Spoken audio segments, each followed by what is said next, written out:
नमस्कार दोस्तों, आपके अपने YouTube चैनल कंप्यूटर कक्षा में आपका स्वागत है।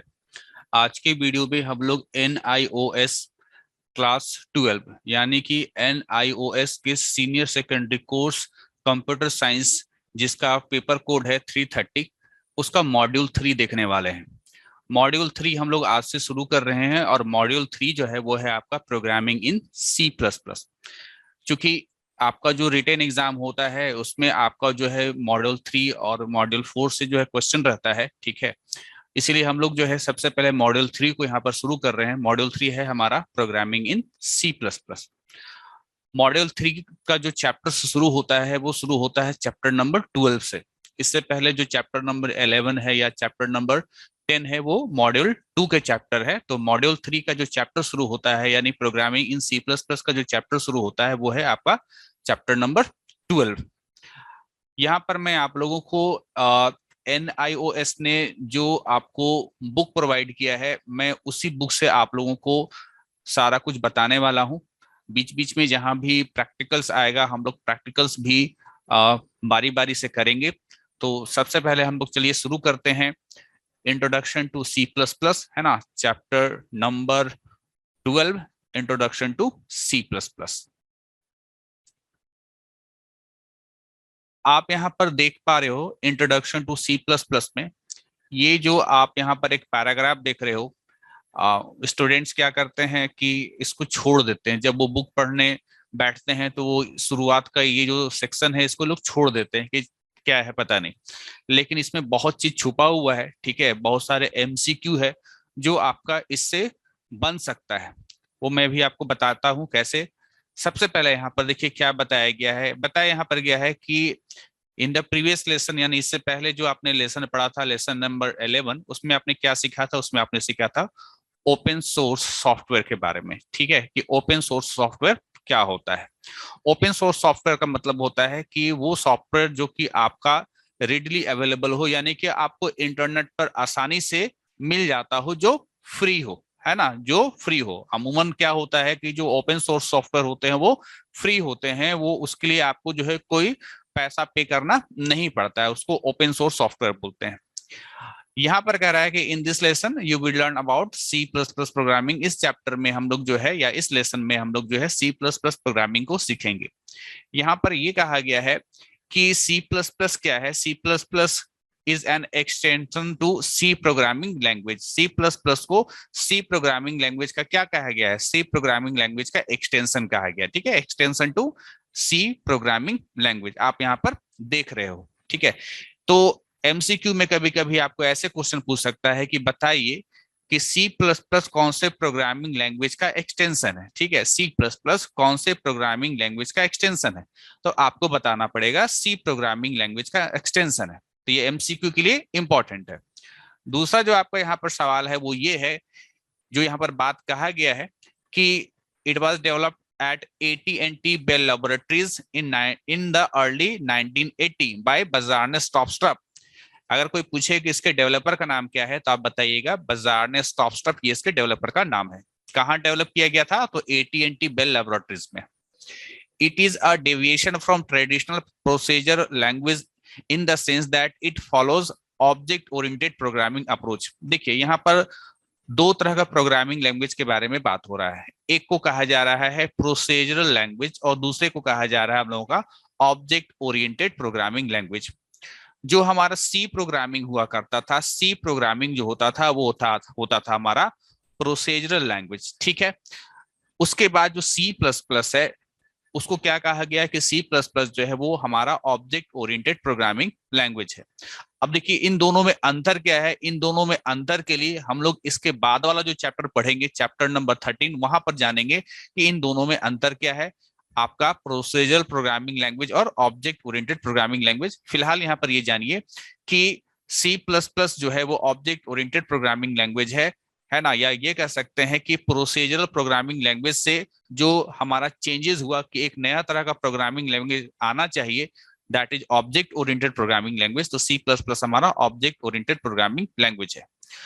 तो ऑब्जेक्ट ओरिएंटेड प्रोग्रामिंग लैंग्वेज का खासियत क्या है, ठीक है। तो यहाँ पर कह रहा है कि which is quick quite suitable for managing large and complex program, है ना। अगर बहुत बड़ा प्रोग्राम है या बहुत कॉम्प्लेक्स प्रोग्राम है और उसको मैनेज करना है, तो ऑब्जेक्ट ओरिएंटेशन, है ना, या ऑब्जेक्ट ओरिएंटेड तरीके से, है ना, इन चीजों को यानी लार्ज प्रोग्राम को, बड़े प्रोग्राम को या कॉम्प्लेक्स प्रोग्राम को जो है मैनेज करना आसान होता है, ठीक है। जबकि प्रोसीजर ओरिएंटेड यानी प्रोसीजर जो लैंग्वेज है, उसके द्वारा अगर आप बड़े प्रोग्राम और कॉम्प्लेक्स प्रोग्राम को मैनेज करना चाहे तो आपको मैनेज करने में काफी दिक्कत का सामना करना पड़ सकता है।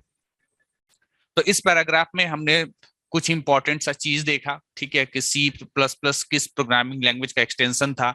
दूसरी बात, इसके डेवलपर का नाम। तीसरी बात कि सी प्लस प्लस किस प्रकार का प्रोग्रामिंग लैंग्वेज है, तो ऑब्जेक्ट ओरिएंटेड प्रोग्रामिंग लैंग्वेज है। तो आपने यहाँ पर देखा कि एक छोटा सा पैराग्राफ हमने 4 से 5 लाइन का देखा, इसमें से आपका 3 MCQ बन करके आया है। तो स्टूडेंट्स जो भी NIOS के हैं या अदर बोर्ड्स के भी हैं, ठीक है, तो अगर इस बुक को काफी थ्रूली पढ़ेंगे और एक एक चीज को समझेंगे तो बहुत सारा चीज तैयार हो जाएगा। और अब साथ ही साथ मेरा आप लोगों को सजेशन भी है कि जैसे जैसे मैं बताते जा रहा हूँ वैसे वैसे आप अपने पास एक नोटबुक रखिए और चीजों को नोट डाउन कीजिए। जैसे मैंने यहाँ पर 3 MCQ के बारे में कहा, तो उन 3 पॉइंट्स को अपने कॉपी पर लिखिए। आगे चलते हैं। ऑब्जेक्टिव, इस लेसन का, ये जो लेसन नंबर 12 है, इसका ऑब्जेक्टिव क्या है, ठीक है।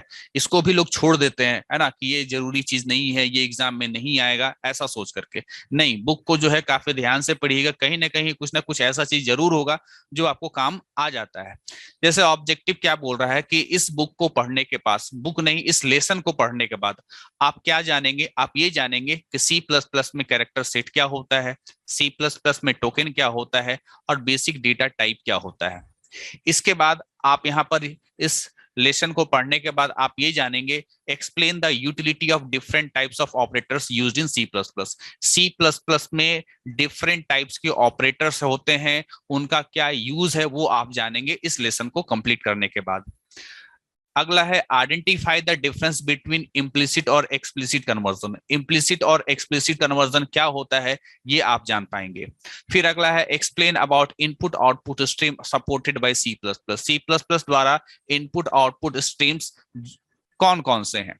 फिर आप पढ़ेंगे explain the structure of C plus plus program. C plus plus program का स्ट्रक्चर क्या होता है उसको समझेंगे। और सबसे आखिरी में कि सी प्लस प्लस में एक सिंपल सा प्रोग्राम कैसे लिखा जाए। तो यहाँ पर ये जो पॉइंट्स है, इस पॉइंट्स को देख करके आप ये समझ पाएंगे कि इस लेसन को कंप्लीट करने के बाद आप क्या क्या समझ सकते हैं। आगे चलते हैं। सबसे पहला हमारा जो टॉपिक शुरू हो रहा है वो है C plus plus character set, ठीक है। C plus plus character set क्या होता है। अगर आपको C plus plus character set का डेफिनेशन लिखना हो तो डेफिनेशन आप यहां से भी लिख सकते हैं। जैसे यहाँ पर कहा गया है कि कैरेक्टर सेट का मतलब क्या होता है। कैरेक्टर सेट का मतलब होता है वैलिड कैरेक्टर का सेट, ठीक है, जो कि कोई भाषा उसको रिकॉग्नाइज करता हो, कोई भाषा उसको जानता हो, ठीक है। जैसे अगर हम लोग बात करते हैं हिंदी का, तो हिंदी में जो होता है वो क्या होता है, हिंदी में हमारा अक्षर होता है, आप बचपन में पढ़े हो, ठीक है। तो ये जो कैरेक्टर सेट है ये किस भाषा से संबंधित है, तो आप बोलेंगे कि ये क्या है, ये हिंदी से संबंधित है, ठीक। लेकिन जब हम बात करते हैं ABCD ऐसा, क्या ये हिंदी से संबंधित है, तब बोलेंगे नहीं। तो हर भाषा में कुछ कैरेक्टर्स का सेट होता है। हिंदी में क ख ग घ ये कैरेक्टर का सेट है। और जो हमारा इंग्लिश होता है, इंग्लिश में ये जो अल्फाबेट है ये इंग्लिश के कैरेक्टर सेट है, ठीक है। यानी आप समझ गए कि जितनी भी भाषाएं होती हैं उसका अपना कैरेक्टर सेट होता है। उसी प्रकार से सी प्लस प्लस ये भी एक कंप्यूटर की भाषा है, तो इसका भी अपना कैरेक्टर सेट होगा, ठीक है। तो केवल ऐसा नहीं है कि केवल सी प्लस प्लस, अदर दूसरे जितने भी प्रोग्रामिंग भाषाएं हैं, चाहे वो सी प्रोग्रामिंग भाषा हो, सी प्लस प्लस हो, जावा हो, पाइथन हो, सभी प्रोग्रामिंग लैंग्वेज का अपना कैरेक्टर सेट होता है। तो यहाँ पर हम लोग ये जानने वाले हैं कि वो वैलिड कैरेक्टर्स कौन है सी प्लस प्लस के, ठीक है, जिसके इस्तेमाल से आप सी प्लस प्लस का प्रोग्राम लिख पाएंगे। आगे यहाँ पर यह बताया गया है कि कैरेक्टर क्या रिप्रेजेंट करता है। कैरेक्टर रिप्रेजेंट करता है कोई लेटर, कैरेक्टर का मतलब डिजिट भी होगा, कैरेक्टर का मतलब कोई स्पेशल सिंबल भी होगा, ठीक है। C plus plus programming language जो होता है इसमें भी कुछ कैरेक्टर सेट हैं। तो हम लोग यहाँ पर देखते हैं कि सी प्लस प्लस में कौन से कैरेक्टर सेट यहाँ पर आपका दिया हुआ है। आप यहाँ पर एक टेबल देखिए, ये टेबल लिखा हुआ table 12.1 C plus plus character set. ठीक है, तो C plus plus character set में क्या है, C plus plus character set में है लेटर्स। अब लेटर्स में कैपिटल लेटर और स्मॉल लेटर। ठीक है, डिजिट ये भी कैरेक्टर सेट में आता है। स्पेशल कैरेक्टर्स, स्पेशल कैरेक्टर्स में देखिए यहाँ पर space, plus, minus, multiplication, division, यानी कीबोर्ड में ये सिंबल्स आप देखते होंगे बहुत सारे।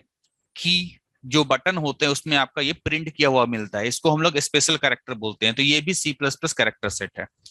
इसके अलावा व्हाइट स्पेसेस, व्हाइट स्पेसेस का मतलब होता है कीबोर्ड में ऐसे भी की हैं जिसको प्रेस करने पर कोई आकृति नहीं बनता है, जैसे आपका हॉरिजॉन्टल टैब हो गया है ना, ब्लैंक स्पेस हो गया। इसके अलावा यहाँ पर कैरियर्स रिटर्न हो गया, न्यू लाइन, यानी इंटर की वगैरह के बारे में बात कर रहे हैं।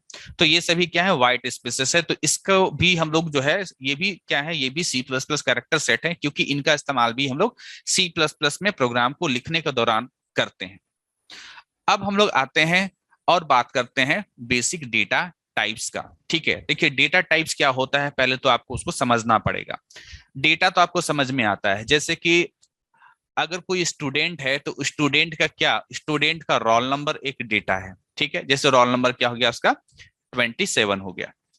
अब कोई स्टूडेंट है, उसका एज है, उसका एज जो है वो है 17। ठीक है, कोई स्टूडेंट है, उसका जो परसेंटेज है ना, उसका जो है परसेंटेज है, उसका परसेंटेज जो है वो 90.8% है मान लीजिए। ठीक, कोई स्टूडेंट है, उसका क्या है, उसका जो है नाम है, जैसे कि उसका नाम हो गया राम। ठीक, अब ये 27 क्या है, ये एक डेटा है। 17 क्या है, ये एक डेटा है। 90.8% क्या है, ये एक डेटा है। और राम क्या, ये एक डेटा है। अगर आपसे ये कहा जाए कि बताइए कि ये जो 17 डेटा है और राम एक डेटा है, क्या ये दोनों एक ही प्रकार के डेटा हैं, राम और 17? तो आप बोलेंगे नहीं। लेकिन अगर आपसे ये कहा जाए कि 27 और 17 क्या ये एक प्रकार का डेटा है? ठीक है, एक प्रकार का मतलब ये नहीं कि दोनों बराबर हैं, है ना, बराबर तो नहीं है, 27 और 17 में डिफरेंस होता है। यहाँ पर टाइप के बारे में हो रहा है, तो आप बोलेंगे हाँ 27 और 17 एक प्रकार का डेटा है। एक प्रकार का मतलब कि ये भी नंबर है और ये भी नंबर है, जबकि राम कोई नंबर नहीं था। ठीक है, तो आपको इस एग्जाम्पल से समझ में आ रहा होगा कि डेटा का टाइप है ना, डेटा का टाइप, जैसे कि 27 और 17 ये न्यूमेरिक डेटा हो गया और राम जो है वो कैरेक्टर डेटा हो गया। तो ये अभी आपको एक जनरल आपको एग्जाम्पल दे करके समझाने का कोशिश किया गया है डेटा टाइप्स के बारे में। अब हम लोग जानेंगे सी प्लस प्लस जो है उसमें क्या क्या डेटा टाइप्स होता है। ठीक है, तो C plus plus data types को हम लोग को यहाँ पर क्या करना है, देखना है। लाइन को पढ़ते हैं, क्या बताया गया यहाँ पर। Now you will learn about basic data type using C plus plus language. अब हम लोग सीखेंगे कि सी प्लस प्लस लैंग्वेज में बेसिक डेटा टाइप्स क्या है। ठीक है, बेसिक डेटा टाइप कहता है कि जो जितना भी प्रोग्राम होता है, every program specify a set of operation to be done on some data. हर प्रोग्राम जो है, चाहे कोई भी प्रोग्राम हो, उसमें क्या होता है, कुछ सेट ऑफ ऑपरेशन हम लोग करते हैं, कुछ काम करते हैं कुछ डेटा के ऊपर। ठीक है, जैसे अगर हम लोग बोलें कि 2 है, इसके साथ 3 को जोड़ना है। ठीक है, तो 2 और 3 क्या है, डेटा है, इसके साथ क्या कर रहे हैं, ऑपरेशन कर रहे हैं। तो जितना भी प्रत्येक प्रोग्राम में हम लोग कुछ सेट ऑफ ऑपरेशन करते हैं, जैसे कि जोड़ने का ऑपरेशन, सेट ऑफ ऑपरेशन करते हैं, जो कि किसके ऊपर किया जाता है, सेट ऑफ ऑपरेशन ये डेटा के ऊपर किया जाता है। ठीक है, however data can be of many types such as number. जैसा कि मैंने बताया अभी कि डेटा जो है वो अलग अलग प्रकार का हो सकता है, जैसे कि नंबर हो सकता है, कैरेक्टर हो सकता है, बुलियन वैल्यू हो सकता है। अब ये बुलियन वैल्यू क्या होता है, बुलियन वैल्यू का मतलब होता है ट्रू और फॉल्स। इसके बारे में भी आप जानेंगे। ठीक है, कि बुलियन वैल्यू क्या होता है, या अगर आपने कंप्यूटर फंडामेंटल पढ़ा होगा यानी मॉड्यूल 1 पढ़ा होगा तो वहां पर आपको बुलियन वैल्यू के बारे में जानकारी मिल सकता है। खैर, आगे यहाँ पर कहा गया है कि C plus plus supports a large number of data type. C plus plus जो है बहुत सारे प्रकार का डेटा टाइप को सपोर्ट करता है। ठीक है, अभी तक तो आपने 3 ही चीज पढ़ा है, नंबर, कैरेक्टर और बुलियन, लेकिन सी प्लस प्लस में और भी है। आगे यहाँ पर कहा गया है कि द ब्यूल्टिन और basic data type supported by C plus plus are integer. ठीक है, सी प्लस प्लस में जो बेसिक या ब्यूल्टिन है ना, ब्यूल्ट इन या बेसिक, ये वर्ड को याद रखना है ना। अगर कोई आपसे पूछे कि सी प्लस प्लस में ब्यूल्ट इन और बेसिक डेटा टाइप कौन कौन से है, मान ली क्वेश्चन में एग्जाम में पूछ दिया, तो आपको बताना पड़ेगा कि सी प्लस प्लस में ब्यूल्ट इन और बेसिक डेटा टाइप कौन कौन से है। तो इंटीजर है, फ्लोटिंग पॉइंट है, कैरेक्टर टाइप है। ठीक, आगे यहाँ पर कहा गया है कि brief discussion on the type is given below, है ना, इसका डिटेल जो है नीचे बताया गया है इस टेबल के माध्यम से। यहाँ पर देखिए डेटा टाइप क्या बताया गया। डेटा टाइप में क्या है, सबसे पहले कैर डेटा टाइप है, इंट डेटा टाइप है, शॉर्ट इंट डेटा टाइप है, लॉन्ग इंट डेटा टाइप है, फ्लोट डेटा टाइप है, डबल डेटा टाइप है और लॉन्ग डबल डेटा टाइप है। इसके बारे में हम लोग आगे धीरे धीरे जानेंगे। ठीक है, ये तो हो गया डेटा टाइप। इसके बगल में बताया गया है रेंज के बारे में। ठीक है, कि कैर का रेंज कितना होता है, -128 से लेकर 127। इंट का रेंज कितना होता है, तो -32,768 से लेकर के 32,767। ठीक है, शॉर्ट इंट का रेंज कितना होता है, तो -32,768 से लेकर 32,767 और सो ऑन। ठीक है, इस तरीके से आगे यहाँ पर आपको आगे भी बता दिया गया है। ठीक है, ये रेंज है। अब ये रेंज क्या होता है इसको समझना भी हम लोग को होगा, लेकिन अभी फिलहाल के लिए इसको हम लोग स्किप कर रहे हैं। आगे जब हम कुछ प्रोग्रामिंग करेंगे उस दौरान आपको रेंज भी समझाया जाएगा। ठीक है, अभी फिलहाल अगर रेंज को बेसिकली समझना है, ठीक है, प्रोग्रामिंग से हट करके जनरल लाइफ का एग्जांपल को लेकर के, तो आप रेंज का मतलब समझ लीजिए कैपेसिटी। ठीक है, रेंज का मतलब क्या समझ लीजिए, कैपेसिटी। जैसे अगर हम लोग बोले, ठीक है, जैसे हम लोग यहाँ पर बोले कि एक बर्तन है, ठीक है, एक बर्तन है और उसका कैपेसिटी जो है वो 2 लीटर है। तो इसमें 2 लीटर से ज्यादा कोई लिक्विड इसमें आप रख नहीं सकते हैं। मैक्सिमम कितना, 2 लीटर। और मिनिमम भी कुछ होगा। ठीक है, मिनिमम आप 0 लीटर करके चलिए, 0 से लेकर के 2 लीटर, ये इसका जो मिनिमम टू मैक्सिमम है ना। उसी प्रकार से जब हम कोई डेटा टाइप के बारे में बोलते हैं, जैसे मैंने कहा इंट डेटा टाइप, तो इंट डेटा टाइप का मतलब हो गया मिनिमम नंबर हो गया -32,768 और मैक्सिमम नंबर हो गया 32,767। इससे एक नंबर ज्यादा भी जो है इसका रेंज में नहीं आएगा। ठीक है, तो मोटे तौर पर आपको रेंज थोड़ा बहुत समझ में आ गया होगा। जब हम लोग प्रोग्रामिंग करेंगे, जब हम लोग वेरिएबल्स को सीखेंगे, है ना, तो उसके बाद जो है रेंज को और बेहतर तरीके से समझने का कोशिश करेंगे। फिलहाल आगे बढ़ते हैं, जहां पर देखिए अभी ब्रीफली बताया जा रहा है सबसे पहले इंटीजर टाइप के बारे में। ठीक है, integer type that is int. ठीक है, इंटीजर टाइप को कैसे रिप्रेजेंट करते हैं, इंट के द्वारा। इंटीजर क्या होता है, an integer is a integral whole number without a decimal point. ऐसा संख्या जो कि पूर्ण हो, जिसमें कोई डेसिमल पॉइंट ना हो, उसको हम लोग इंटीजर बोलते हैं। ठीक है, मेरी बात को ध्यान से सुनिएगा, हिंदी में जो मैं कह रहा हूं वो आपके दिमाग में बहुत आसानी से चला जाएगा। ठीक है, लिखा हुआ तो यहाँ पर सारा कुछ इंग्लिश में ही, लेकिन उसी का जो अर्थ है वो मैं आपको यहाँ पर आप लोगों को बता रहा हूँ। तो an integer is a integral whole number without a decimal point, ऐसा संख्या जो पूर्ण हो, जिसमें कोई डेसिमल पॉइंट ना हो।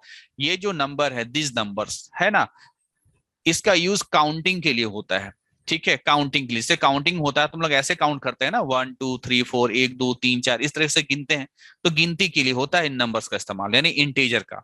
जैसे कि 26 यानी 26 है, 323 है, या माइनस जो है 1729 है ना, ये वैलिड इंटीजर है। इसका मतलब ये हुआ इंटीजर का मतलब कि वो पॉजिटिव और नेगेटिव दोनों हो सकता है। ठीक है, normally N integer can hold numbers from -32,768 से लेकर के 32,767। ठीक है, ये इसका क्या है, ये इंटीजर का रेंज है।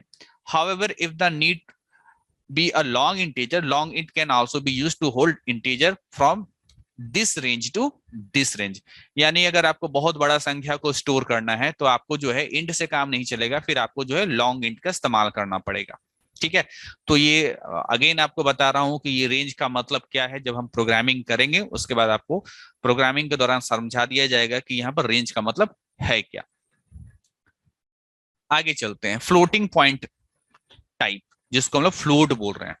देखिए, फ्लोटिंग पॉइंट नंबर जो होता है has a decimal point. Floating point number में क्या होता है, डेसिमल पॉइंट होता है। अब कह रहा है कि even if it has a integer value it must include a decimal point at the end. कहने का मतलब है कि अगर कोई इंटीजर वैल्यू, जैसे मैंने लिख दिया 6, अब कह रहे हैं कि भाई इसको फ्लोट में दिखाइए, तो आप पॉइंट लगा के 0 लिख दीजिए, तो ये फ्लोट हो गया। ठीक है, These numbers are used for measuring quantities। ठीक है, कुछ क्वांटिटी को मेजर करना है, कुछ चीजों को मापना है ना, तो वहां पर इस तरह के नंबर का इस्तेमाल होता है।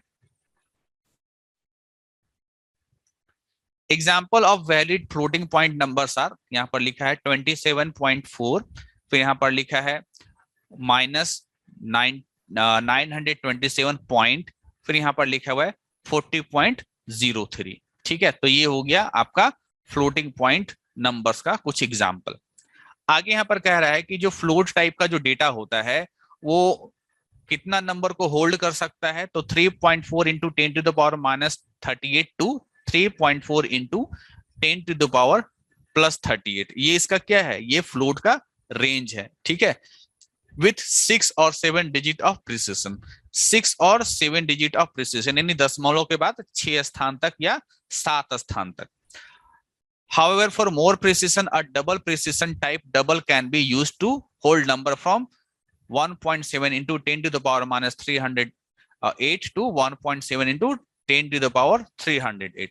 यानी कह रहा है कि अगर आपको फ्लोट जो संख्या है ना, इसका रेंज जो आपको यहाँ पर बताया गया, इससे भी अगर बड़ा संख्या को अगर आपको स्टोर करना है तो आपको जो है तब फ्लोट से काम नहीं चलेगा, तब आप कौन सा डेटा टाइप यूज कीजिएगा, तब आप डबल डेटा टाइप यूज कीजिएगा, जिसका रेंज यहाँ पर ये बताया गया, ये काफी ज्यादा रेंज है ना, with about 15 digit of precision. तो यहाँ पर क्या हो सकता है, आपका एग्जाम में अगर कभी कोई ऑब्जेक्टिव टाइप का अगर पूछना रहा तो ये से पूछ सकता है कि बताइए कि फ्लोट का जो है ना, फ्लोट की संख्या के बारे में कि डिजिट ऑफ प्रिसिशन कितना होता है, तो आपको बताना पड़ेगा 6 और 7। और अगर पूछे कि डबल जो डेटा टाइप होता है उसमें जो है आपका डिजिट ऑफ प्रिसिशन कितना होता है, तो बताना पड़ेगा आपको 15। अगला कैरेक्टर टाइप, जिसको हम लोग कैर लिख करके डिनोट करते हैं ना, कैर लिख करके डिनोट करते हैं, इसके बारे में कहा गया है कि it is a non numeric data type. It is a non numeric data type consisting of single alpha numeric characters. कहता है कि कोई भी सिंगल कैरेक्टर हो और वो सिंगल कोड से घिरा हो, ये बात यहाँ लिखा नहीं गया है बुक में, सिंगल कैरेक्टर हो और सिंगल कोड से घिरा हो, जैसे मैंने सिंगल कोटेशन के बीच में लिखा ए, सिंगल कोटेशन के बीच में लिखा मैंने क्या 9, सिंगल कोटेशन के बीच में मैंने लिखा पी, सिंगल कोटेशन के बीच में लिखा मैंने 8, सिंगल कोटेशन के बीच मैंने लिखा एंड, है ना। तो सिंगल कोटेशन के बीच में जो सिंगल कैरेक्टर होता है इसको हम लोग क्या कहते हैं, इसको हम लोग कहते हैं, ये क्या है, ये कैरेक्टर है। कहता है it may be noted here the 9 and 9 are of different data type. हो सकता है आपके एग्जाम में ये पूछे कि बताइए 9 और एक 9 जो कि सिंगल कोट्स के भीतर है, इन दोनों में क्या अंतर है, ठीक है। तो यहाँ पर आपको अंतर ये बताना होगा, farmer is type int, farmer मतलब जो पहले है वो इंटीजर टाइप का है, और जो लेटर जो बाद में है वो किस टाइप का है, वो कैर टाइप का है, क्योंकि कैर टाइप के बारे में बताया गया था कि सिंगल कोट्स के भीतर जो होगा उसको हम लोग कैर टाइप बोलेंगे, और जो बिना किसी कोट्स के भीतर है ये 9, ये क्या कहलाएगा, ये मेरा इंट कहलाएगा, यानी इंटीजर कहलाएगा। नाउ अब हम बात करते हैं टोकन का। टोकन क्या होता है? Token is a group of characters that logically belong together, यानी ग्रुप ऑफ कैरेक्टर्स जो कि किसी चीज से जुड़ा हुआ हो, लॉजिकली बिलोंग टुगेदर, ठीक है, जो आपस में एक दूसरे से जुड़ा हुआ हो, ठीक है। इसका अर्थ समझ में आएगा, थोड़ा सा हम लोग आगे बढ़ते हैं। तो token is a group of characters that logically belong together, ये कुछ कैरेक्टर्स का ग्रुप होता है जो आपस में किसी लॉजिक के द्वारा जुड़े होते हैं। The programmer can write a program by using token, जो प्रोग्रामर होता है वो टोकन को इस्तेमाल करते हुए प्रोग्राम को लिखता है, ठीक है, टोकन का इस्तेमाल करते हुए। C++ uses the following type of token, C++ in token का इस्तेमाल करता है। क्या क्या है टोकन? तो वो है पहला कीवर्ड्स, दूसरा है आइडेंटिफायर, तीसरा है लिटरल्स, चौथा है पंक्चुएटर्स और पांचवा है ऑपरेटर्स। यानी अगर एग्जाम में ये पूछने के लिए आए कि व्हाट इज टोकन, तो आपको ये चीज लिखना है, ठीक है। और सवाल अगर एग्जाम में ये भी पूछे कि right the types of token, तो टाइप्स ऑफ टोकन में आपको लिखना पड़ेगा कि कीवर्ड, आइडेंटिफायर्स, लिटरल्स, पंक्चुएटर्स, ऑपरेटर्स जो है ये टोकन के क्या है, ये टोकन के टाइप है। अब बारी बारी से इन सारे टोकन को हम लोग जो है डिटेल में जानेंगे। जैसे सबसे पहले हम लोग जानेंगे कि कीवर्ड्स क्या होता है। कीवर्ड्स के बारे में कहा गया है कि there are some reserve word in C++ which have predefined meaning to compiler called keywords। C++ में कुछ वर्ड ऐसे हैं जो रिजर्व करके रखे गए हैं, ठीक है, इसका मीनिंग पहले से डिफाइन करके रखा गया है कि इन वर्ड्स का मीनिंग जो है खास मीनिंग होता है, यानी कीवर्ड्स जो होते हैं वो खास वर्ड होते हैं जिसका खास मीनिंग होता है, ठीक है। Some commonly used keywords are given below, यहाँ पर कीवर्ड्स का लिस्ट दिया हुआ है, ठीक है, ये आप लिस्ट देखिए। इसमें कुछ पॉपुलर जो कीवर्ड्स है वो है, देखिए अभी आपने इंट पढ़ा था, ये कीवर्ड में आता है। इसके अलावा अगर आप देखें फ्लूट, ये कीवर्ड में आता है। इसके अलावा देखिए कैर, है ना, इसके अलावा देखिए डबल, ठीक है। तो अभी आपने कुछ पढ़ा था डेटा टाइप्स, जैसे डबल, फ्लोट, इंट, कैर। तो ये क्या है, ये डेटा टाइप भी हैं और ये क्या है, ये कीवर्ड्स भी हैं। तो यहाँ पर जितना भी आप लिस्ट देख रहे हैं कीवर्ड्स का, ऐसा नहीं है कि पूरा लिस्ट आपको याद कर लेना है। धीरे धीरे जैसे जैसे हमारा सी प्लस प्लस कंप्लीट होता जाएगा, वैसे वैसे बाकी जो बच्चे कीवर्ड्स है उसके बारे में भी आपको जानकारी होता चला जाएगा। तो आपको ये लिस्ट याद करने की जरूरत नहीं है। आगे हमारा अगला जो है वो है आइडेंटिफायर, यानी टोकन का जो दूसरा प्रकार है। पहला प्रकार हमने कीवर्ड्स पढ़ा, दूसरा हम लोग यहाँ पर क्या पढ़ रहे हैं, आइडेंटिफायर पढ़ रहे हैं, ठीक है। देखिए अभी स्टूडेंट्स क्या हो सकते हैं, जो लोग सी प्लस प्लस बिल्कुल भी नहीं पढ़े हैं, ठीक है, और चूंकि ये तो पहला ही क्लास है और इस पहले क्लास में हम लोग सी प्लस प्लस जो है शुरू किए हुए हैं, तो कुछ चीजें ऐसी हैं जो शायद आपको समझ में ना आए मेरे समझाने के बावजूद। क्यों? क्योंकि उसका संबंध प्रोग्रामिंग से है। जब हम लोग थोड़ा बहुत प्रोग्रामिंग कर लेते हैं तो जो डाउट यहाँ पर अभी थोड़ा बहुत आपका रह जा रहा होगा वो क्लियर हो जाता है आफ्टर प्रोग्रामिंग। जब आप प्रोग्रामिंग कर लेते हैं और दोबारा से इन थ्योरी को पढ़ते हैं, ठीक है, तो आपको बहुत कुछ और ज्यादा क्लियर हो जाता है, ठीक है। तो ज्यादा घबराने की जरूरत नहीं है, कुछ क्लासेस धीरे धीरे बढ़ने दीजिए, धीरे धीरे जो है प्रोग्रामिंग का समझ आपके अंदर डेवलप होगा। और बहुत ज्यादा अंडरस्टैंडिंग तब आता है जब आप थोड़ा सा कोडिंग कर लेते हैं। तो चलिए बात करते हैं आइडेंटिफायर्स का। यहाँ पर कह रहा है कि symbolic name can be used in C plus plus for various data items used by a programmer in his और हर प्रोग्राम। कहता है कुछ सिंबॉलिक नाम होते हैं, ठीक है, जो कि सी प्लस प्लस में यूज किया जाता है जब प्रोग्रामर प्रोग्राम करता है, ठीक है। इसका शाब्दिक अर्थ समझ लीजिए कि जब हम लोग प्रोग्रामिंग करेंगे तो प्रोग्रामिंग करने के दौरान हम लोगों को कुछ नाम बनाना पड़ेगा, ठीक है, कुछ नाम। वो नाम कीवर्ड वाला नाम नहीं, जो कीवर्ड का लिस्ट है उससे छोड़ करके वहां पर जो नाम होगा वो हमारी मर्जी का होगा, ठीक है, हमारी मर्जी होगा। तो हमारे द्वारा यानी प्रोग्रामर के द्वारा बनाया गया कुछ नाम जो प्रोग्राम में इस्तेमाल होगा उसको हम लोग क्या बोलते हैं, उसको हम लोग आइडेंटिफायर बोलते हैं। इसका डेफिनेशन और भी है जो यहाँ पर इस बुक में आपको नजर नहीं आ रहा है।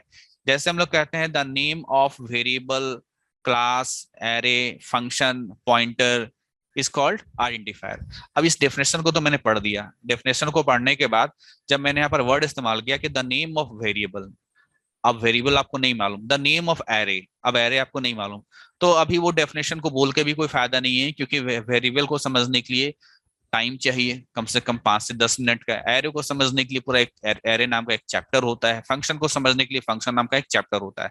तो शुरुआत में क्या होता है ना कि आप डेफिनेशन को जो आपको यहाँ पर बताया जा रहा है वो हो सकता है फुल्ली आपको समझ में ना आए, तो वो समझ में कब आता है, जैसे जैसे आप धीरे धीरे आगे के चैप्टर्स को पढ़ते हैं। तो फिलहाल यहाँ पर क्या कह रहा है, जो बुक में लिखा हुआ है कि कुछ सिंबॉलिक नाम होते हैं सी प्लस प्लस प्रोग्रामिंग करने के दौरान प्रोग्रामर उन नामों को बनाता है और उसको यूज करता है, उन सिंबॉलिक नामों को हम लोग आइडेंटिफायर्स बोलते हैं। अब जैसे यहाँ पर एक एग्जांपल दिया गया कि for example if you want to store a value 50 in memory location, ठीक है, मेमोरी लोकेशन का मतलब होता है वेरिएबल। तो वेरिएबल को मुझको अलग से बताना होगा, मैं बता दूंगा आगे चलकर। यहाँ पर कह रहा है कि मान लीजिए आपको कंप्यूटर की मेमोरी में वैल्यू 50 को स्टोर करना है, कंप्यूटर के मेमोरी में क्या करना है, 50 स्टोर करना है। तो you can choose any symbolic name, तो आप कोई सिंबॉलिक नाम बनाइए, जैसे कि मार्क्स, ठीक है। हम एक सिंबॉलिक नाम बनाए, जैसे कि कंप्यूटर का हमारा मेमोरी है, कंप्यूटर का मेमोरी बहुत है ना, बहुत है, उसमें 50 क्या, हम 50 लाख जो है वैल्यू स्टोर कर सकते हैं, तो मुझको 50 स्टोर करना है। तो मेमोरी का एक छोटा सा टुकड़ा, और इसमें हम क्या स्टोर करना चाहते हैं, 50 स्टोर करना चाहते हैं। अब 50 कहाँ स्टोर है उसके लिए हम लोग यहाँ पर क्या करते हैं, इसका हमने एक नाम दे दिया, इस लोकेशन का क्या दे दिया, इस लोकेशन का हमने एक नाम दे दिया, क्या नाम दे दिया, मार्क्स। यानी ये एक मेमोरी लोकेशन है, इस मेमोरी लोकेशन में हमने 50 स्टोर किया और इस मेमोरी लोकेशन का नाम हमने क्या दे दिया, मार्क्स दे दिया। ये मार्क्स जो नाम दिया वो मैंने अपनी मर्जी का दिया, चाहे तो आप कोई और नाम भी दे सकते थे, लेकिन मैंने अपनी मर्जी से मार्क्स दिया, ठीक है। तो ये जो नाम है, ये जो सिंबॉलिक नाम मैंने अपनी मर्जी से बनाया, ठीक है, इसे ही हम लोग क्या कहेंगे, इसको हम लोग आइडेंटिफायर कहेंगे। और हम लोग इसको लिखा कैसे हम लोगों ने, मार्क्स इक्वल टू 50, ठीक है, मार्क्स इक्वल टू 50। यहाँ पर ये जो सिंबल आप देख रहे हैं इज इक्वल टू, इसको हम लोग असाइनमेंट ऑपरेटर बोलते हैं। और इसका मतलब क्या होता है, इसका मतलब ये होता है कि असाइनमेंट ऑपरेटर के राइट साइड में जो वैल्यू है उसको लेफ्ट साइड वाले में क्या कर दो, स्टोर कर दो। यानी मार्क्स नाम का जो ये सिंबॉलिक नेम है ना, जिसको हम लोग आगे चल के वेरिएबल कहेंगे, इसमें हम लोग क्या कर रहे हैं, इसमें हम लोग 50 को स्टोर कर रहे हैं। तो देखिए यहाँ पर वही बताया गया है कि the symbol is equal to, है ना, is equal to is an assignment operator, इसको असाइनमेंट ऑपरेटर बोलते हैं। The significance of the above statement is that marks is a symbolic name, यहाँ पर मार्क्स जो है वो सिंबॉलिक नाम हो गया फॉर अ मेमोरी लोकेशन, यानी एक मेमोरी लोकेशन का एक सिंबॉलिक नाम हमने क्या रखा, बनाया, marks, where the value 50 is being stored, जहां पर 50 वैल्यू को स्टोर किया जा रहा है। ठीक है, ये इस पूरे लाइन का मतलब यहाँ पर यही हो रहा है। आगे यहाँ पर चलें, आगे और क्या बात यहाँ पर बताया गया है उसको देखते हैं। A symbolic name is generally known as identifier, ये जो सिंबॉलिक नाम होता है, बार बार उसी वही बात फिर से रिपीट हो रहा है कि ये जो सिंबॉलिक नाम है इसी को जनरली हम लोग क्या बोलते हैं, आइडेंटिफायर बोलते हैं। The identifier is a sequence of characters taken from C plus plus character set. ये जो आइडेंटिफायर होता है, यानी कि जो सिंबॉलिक नाम होता है, ये सीक्वेंस ऑफ कैरेक्टर्स होता है। तो आप देखिए MARKS, ये क्या है, ये सभी कैरेक्टर्स है। इस कैरेक्टर्स को एक सीक्वेंस में, एक क्रम में लिख दिया गया। और ये जो कैरेक्टर्स है, ये कैरेक्टर्स क्या है, C plus plus character set में तो पाया जाता है, क्योंकि अभी आपको बताया गया था C plus plus character set में क्या होता है, ABCD भी होता है, 1 2 3 भी होता है, स्पेशल सिंबल भी होता है। तो ये MARKS क्या है, ये आपका सभी अल्फाबेट्स है। तो आइडेंटिफायर जो होता है वो सीक्वेंस ऑफ कैरेक्टर्स होता है। ये सीक्वेंस ऑफ कैरेक्टर्स जो है, ये कैरेक्टर्स जो है वो C plus plus character set से लिए जाते हैं। आगे कहा गया है कि the rule for the formation of an identifier, यानी ये आपने एक नाम बनाया मार्क्स, तो क्या हम कोई भी नाम बना सकते हैं, तो इसका आंसर है नहीं। नाम बनाने का रूल होता है। ठीक है, वो रूल हम लोग यहाँ पर आगे देखते हैं। रूल क्या है, सबसे पहला कि N identifier can consist of alphabet, digit और अंडरस्कोर। कहता है कि जो भी आप नाम बनाएंगे उस नाम में आप अल्फाबेट इस्तेमाल कर सकते हैं, डिजिट इस्तेमाल कर सकते हैं और अंडरस्कोर इस्तेमाल कर सकते हैं। अंडरस्कोर का क्या मतलब होता है अभी आपको आगे चलकर बताऊंगा। आगे, it must not start with a digit. ठीक है, यानी जो भी नाम होगा, ठीक है, डिजिट का परमिशन तो है कि नाम के दौरान आप डिजिट का इस्तेमाल कर सकते हैं, लेकिन पहला कैरेक्टर जो है वो डिजिट नहीं होना चाहिए, यानी डिजिट से कोई नाम शुरू नहीं होना चाहिए।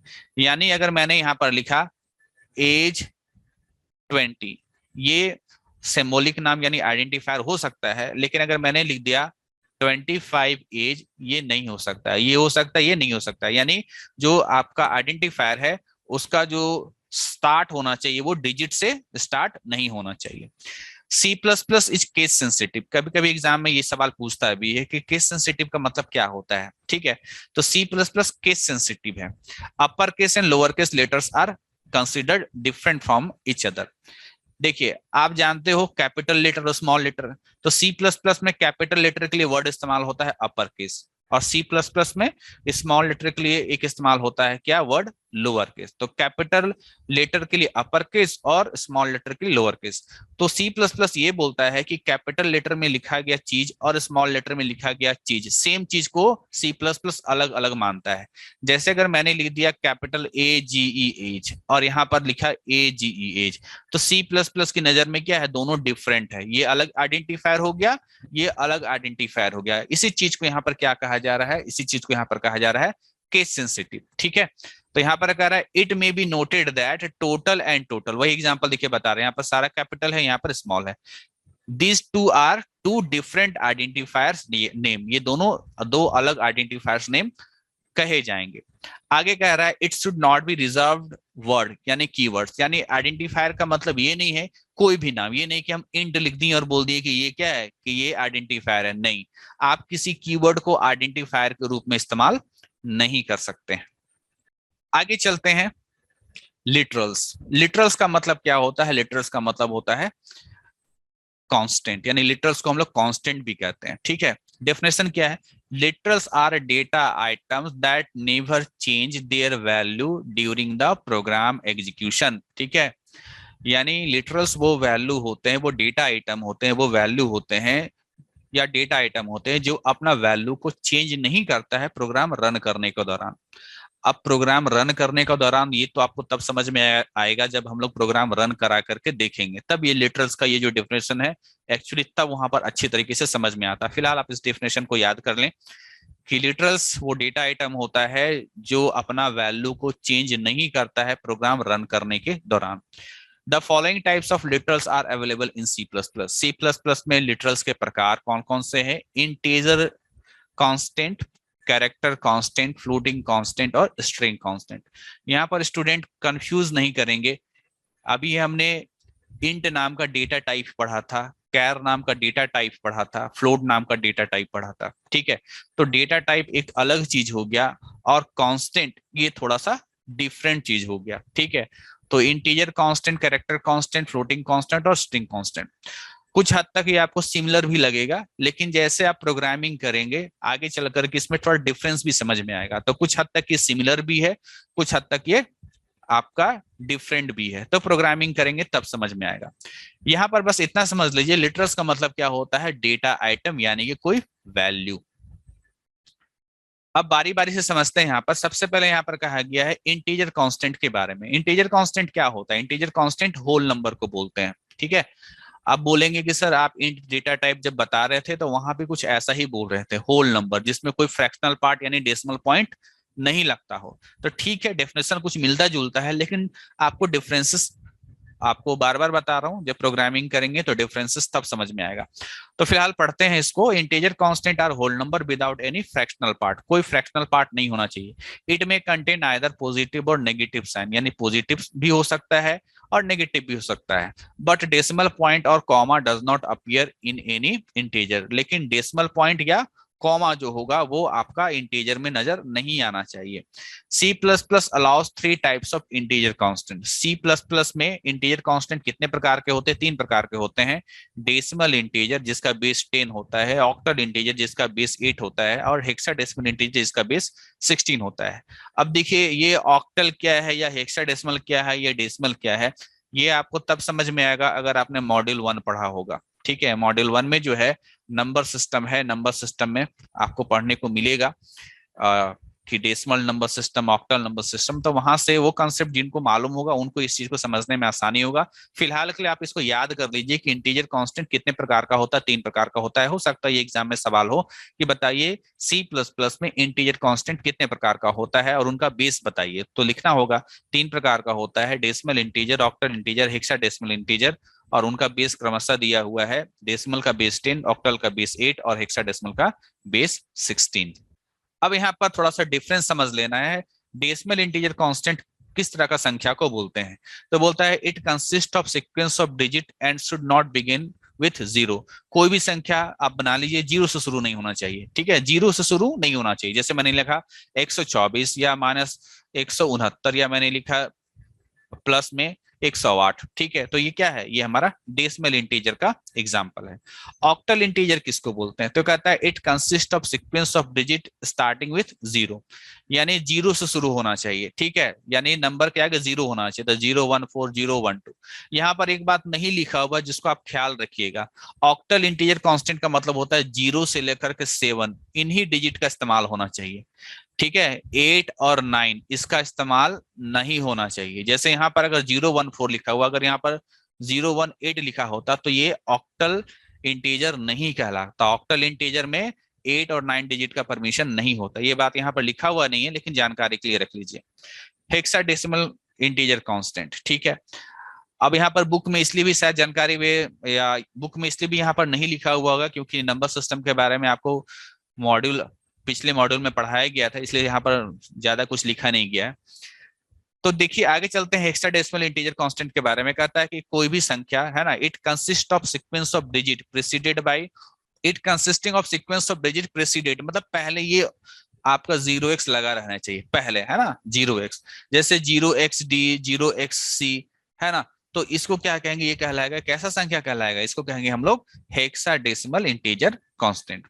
अब कह रहा है कि सफिक्स एल और एल, स्मॉल एल या कैपिटल एल या स्मॉल ई या capital U U attach to any constant forces it to be represented as long and unsigned respectively, ठीक है। यानी अगर एल लगा हुआ है उसका मतलब होता है लॉन्ग, है ना, और यू लगा हुआ है उसका मतलब होता है अनसाइंड, है ना। तो किसी भी कांस्टेंट के आगे अगर एल लगा हुआ है तो उसको कहेंगे लॉन्ग, और किसी कांस्टेंट के आगे अगर यू लगा हुआ है तो उसको कहेंगे हम लोग अनसाइंड। आगे चलते हैं, कैरेक्टर कांस्टेंट के बारे में पढ़ते हैं। यहाँ पर कहा गया है कि a character constant in C plus plus must contains one or more characters and must be enclosed in single quotation marks. कहता है कि कैरेक्टर कांस्टेंट जो सी प्लस प्लस में होता है वो एक या एक से ज्यादा कैरेक्टर हो सकते हैं, एक से ज्यादा विशेष केस में, ऐसे तो एक कैरेक्टर ही होता है, ठीक है, लेकिन मोर देन वन कैरेक्टर का केस कुछ अलग है, वो आपको बता दिया जाएगा कहाँ। और यहाँ पर क्या बताया गया, सिंगल कोटेशन मार्क्स के अंदर होना चाहिए। जैसे मैंने यहाँ पर लिखा सिंगल कोट के अंदर ए, सिंगल कोट के अंदर 9, तो ये क्या है, कैरेक्टर कांस्टेंट है। आगे यहाँ पर ये बताया जा रहा है कि C plus plus allows non graphic characters which can not be type directly from keyboard. C plus plus में कुछ ऐसे भी कैरेक्टर हैं जो नॉन ग्राफिक कैरेक्टर्स की श्रेणी में आते हैं। नॉन ग्राफिक का मतलब होता है जिसको आप कीबोर्ड से डायरेक्टली टाइप नहीं कर सकते हो, जैसे कि बैक स्पेस हो या टैब हो या कैरियर्स रिटर्न हो, है ना। तो इसका कोई आकृति नहीं बनता है ना। जब आप टैब की प्रेस करते हैं तो क्या कोई आकृति बनता है स्क्रीन पर? नहीं। जैसे अगर आप कोई कीबोर्ड से ए की को प्रेस करते हो तो स्क्रीन पर ए नजर आता है, लेकिन अगर आप स्पेस की को प्रेस करते हो तो क्या कोई आकृति बनता है? नहीं बनता है ना। तो उसको नॉन ग्राफिक कैरेक्टर बोलते हैं। तो कह रहा है कि ये जो नॉन ग्राफिक कैरेक्टर है, यानी this characters can be represented by using an escape sequence. ये जो नॉन ग्राफिक कैरेक्टर है ये एस्केप सीक्वेंस की मदद से रिप्रेजेंट किए जाते हैं। ठीक है, नॉन ग्राफिक कैरेक्टर किसकी मदद से रिप्रेजेंट किए जाते हैं? एस्केप सीक्वेंस की मदद से रिप्रेजेंट किए जाते हैं। An escape sequence represent a single character. Escape sequence जो होता है वो सिंगल कैरेक्टर को रिप्रेजेंट करता है। The following table are given listing of common escape sequence. यहाँ एक टेबल है जिसके जरिए एस्केप सीक्वेंस के बारे में बताया जा रहा है। तो यहाँ पर एक छोटा सा चीज को ध्यान देना आप, ये जो लाइन यहाँ पर लिखा हुआ है कि an escape sequence representing a single character, ये हो सकता है कि आपके एमसीक्यू में या एग्जाम में पूछे कि बताइए कि एस्केप सीक्वेंस कितने कैरेक्टर को रिप्रेजेंट करता है, सिंगल कैरेक्टर को, वन कैरेक्टर को, टू कैरेक्टर को, ऐसा। ठीक, अब देखिए टेबल को समझते हैं। टेबल में बहुत ज्यादा आपको माइंड लगाने की जरूरत नहीं है। जैसे यहाँ पर बैक स्लैश है ना, इसको सिंगल कोट में लिखा जाता है, इसको भी सिंगल कोट में लिखा जाता है, लेकिन क्या ये सिंगल कैरेक्टर है? नहीं, दो कैरेक्टर है, बैक स्लैश और ये दो कैरेक्टर है। लेकिन ये दो कैरेक्टर होकर के भी, है ना, ये एक सिंगल कैरेक्टर को रिप्रेजेंट कर रहा है। यानी स्लैश ए का मतलब होता है बेल या बीप साउंड जो होता है वो स्लैश ए। अब यहाँ पर स्लैश बी का मतलब होता है बैक स्पेस, है ना। स्लैश एफ का मतलब होता है फॉर्म फीड। ऐसा भी सारे का मतलब आप नहीं जान पाइएगा। आपके एग्जाम में जो जो अमूमन पूछा जाता है वो क्या है, स्लैश ए याद रखना आप, स्लैश बी याद रखना बैक स्पेस, ठीक है। इधर स्लैश एन याद रखना आप, न्यू लाइन, है ना। इसके बाद एक स्लैश टी आप याद रखना, हॉरिजेंटल टैब। एक याद रखना आप स्लैश भी, वर्टिकल टैब, ठीक है, ये एग्जाम में आता है। और एक याद रखिएगा डबल स्लैश, ठीक है, ये बैक स्लैश के लिए इस्तेमाल होता है। ठीक, तो यहाँ पर टेबल में बहुत कुछ दिया हुआ है, तो ये इतना जान लीजिए एस्केप सीक्वेंस कैरेक्टर बनता कैसे है। तो back slash followed by one or more character, followed by मतलब बैक स्लैश के बाद एक कैरेक्टर या एक से ज्यादा कैरेक्टर होगा। जैसे स्लैश ए, तो ये स्लैश के बाद एक कैरेक्टर है, लेकिन अगर आप इस जगह पर देखिए तो यहाँ पर क्या है, स्लैश के बाद तीन कैरेक्टर है। तो वही है एस्केप सीक्वेंस कैसे बनता है, तो बैक स्लैश होगा और followed by one or more than one character. तो ये जो स्केप सीक्वेंस है इसका भी इस्तेमाल जब हम लोग प्रोग्रामिंग करेंगे तब आपको ज्यादा समझ में आएगा अच्छे तरीके से। अब हम लोग आ जाते हैं फ्लोटिंग कांस्टेंट के बारे में। तो फ्लोटिंग कांस्टेंट को हम लोग रियल कांस्टेंट भी कहते हैं। ये भी एमसीक्यू में सवाल हो सकता है कि फ्लोटिंग कांस्टेंट को और किस नाम से जानते हैं। ये कैसा संख्या को कहते हैं फ्लोटिंग, तो कहता है floating point these numbers have fractional part. इन नंबर का फ्रैक्शनल पार्ट होता है, यानी हिस्सा होता है, टुकड़ा होता है। They may be written in fractional form और एक्सपोनेंट फॉर्म। यानी ये जो फ्लोट संख्या होता है या फ्लोट कांस्टेंट जो होता है उसको रिप्रेजेंट करने का दो तरीका होता है, एक को कहते हैं फ्रैक्शनल फॉर्म और एक को कहते हैं exponent form. A real constant in, real constant का मतलब फ्लोटिंग कांस्टेंट को ही हम रियल कांस्टेंट बोलते हैं। इसको अगर फ्रैक्शनल फॉर्म में दिखाना हो, ठीक है, तो फ्रैक्शनल फॉर्म में दिखाने के लिए क्या होता है, कैसे बनता है, तो साइंड और unsigned digit including decimal point between digit. कहने का मतलब ये साइंड और अनसाइंड, मतलब साइन रहेगा तो उसको साइन कहेंगे, जैसे कि माइनस लगा हो या प्लस लगा हो, और अगर कोई साइन नहीं लगा हो तो उसको अनसाइंड कहेंगे। तो देखिए यहाँ पर ये अनसाइंड है 3.0, ये साइंड है -17.0, ठीक है। तो यहाँ पर संख्या के बीच में क्या होना चाहिए, पॉइंट होना जरूरी है। तो ये है हमारा फ्लोटिंग कांस्टेंट, किस फॉर्म में, फ्रैक्शनल फॉर्म में। आगे चलते हैं। अ रियल कांस्टेंट यानी फ्लोटिंग कांस्टेंट के बारे में ही कह रहा है कि a real constant in exponent form has two parts, यानी कि अगर फ्लोटिंग कांस्टेंट यानी रियल कांस्टेंट को एक्सपोनेंट फॉर्म में दिखाना हो तो एक्सपोनेंट फॉर्म में दो चीजें होती हैं, एक को कहते हैं मैंटिसा और एक को कहते हैं एक्सपोनेंट। ठीक है, मैंटिसा के बारे में कहता है कि आइदर एन इंटीजर और रियल कांस्टेंट, मैंटिसा जो होता है वो कोई इंटीजर संख्या हो सकता है या फिर रियल कांस्टेंट हो सकता है, फॉलोड बाय लेटर ई और ई, उसके बाद है ना मैंटिसा के बाद स्मॉल ई या कैपिटल ई हो सकता है, and the exponent which must be N integer, और जो एक्सपोनेंट होगा वो क्या होना चाहिए, इंटीजर होना चाहिए। इसको आप ऐसे समझ लीजिए, जैसे यहाँ संख्या लिखा हुआ है 2E03, तो ई के पहले जो है इसको, इस 2 को कहेंगे मैंटिसा, और ई के बाद ये 03 लिखा है इसको कहेंगे हम लोग एक्सपोनेंट। मैंटिसा के बारे में क्या बोला था कि वो इंटीजर भी हो सकता है और रियल नंबर भी हो सकता है, तो देखिए यहाँ पर 2 जो है ये इंटीजर है, जबकि इस वाले एग्जाम्पल में 1.23 क्या है, ये रियल नंबर है। यानी मैंटिसा जो है वो इंटीजर भी हो सकता है और रियल नंबर भी हो सकता है, जबकि जो एक्सपोनेंट होगा यानी ई के बाद जो संख्या होगा वो क्या होगा, वो हमेशा इंटीजर होना चाहिए, जैसे 07 या 03। ठीक है, अगला कांस्टेंट में पढ़ते हैं हम लोग स्ट्रिंग कांस्टेंट। तो स्ट्रिंग कांस्टेंट के बारे में कहता है कि अ sequence of characters enclosed with in double quotes, double quotation के भीतर अगर कैरेक्टर्स का सीक्वेंस हो, कैरेक्टर का क्रम हो, है ना, तो इसे हम लोग स्ट्रिंग कांस्टेंट कहते हैं या स्ट्रिंग लिटरल कहते हैं। String literal is by default, ये क्वेश्चन कई बार पूछता है कि string literal is by default added with a special character /0 that is null. ठीक है, यानी स्ट्रिंग जो आपका होता है, स्ट्रिंग लिटरल जो होता है, उसके अंत में ऑटोमेटिकली एक खास कैरेक्टर जुड़ जाता है जिसको हम लोग क्या कहते हैं, /0, जिसको हम लोग नल कहते हैं, जो ये बताता है एंड ऑफ स्ट्रिंग की स्ट्रिंग यहाँ पर क्या हो गया, खत्म हो गया। Therefore, the size of the string is increased by 1 character, इस प्रकार से स्ट्रिंग का साइज एक बढ़ जाता है। फॉर एग्जाम्पल जैसे मैंने लिखा यहाँ पर कंप्यूटर, अब ये कंप्यूटर जो है ये स्ट्रिंग कांस्टेंट है क्योंकि डबल कोट के भीतर है। अगर बोले इसमें कितना कैरेक्टर, तो बोलेंगे 1 2 3 4 5 6 7 8 कैरेक्टर है।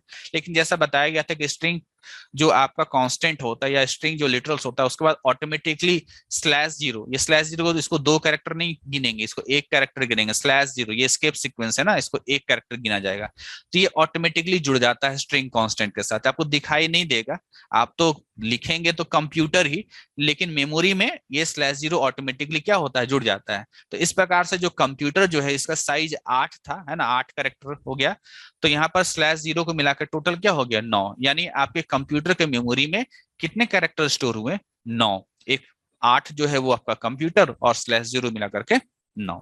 तो आज के क्लास में हम लोग फिलहाल इतना ही देखेंगे। अगला जो हमारा इसका जो सेकंड पार्ट होगा, इंट्रोडक्शन टू C++, यानी चैप्टर नंबर 12, इसका जो सेकंड पार्ट होगा, सेकंड पार्ट में हम बाकी के टॉपिक्स को कवर करेंगे। तब तक के लिए थैंक यू।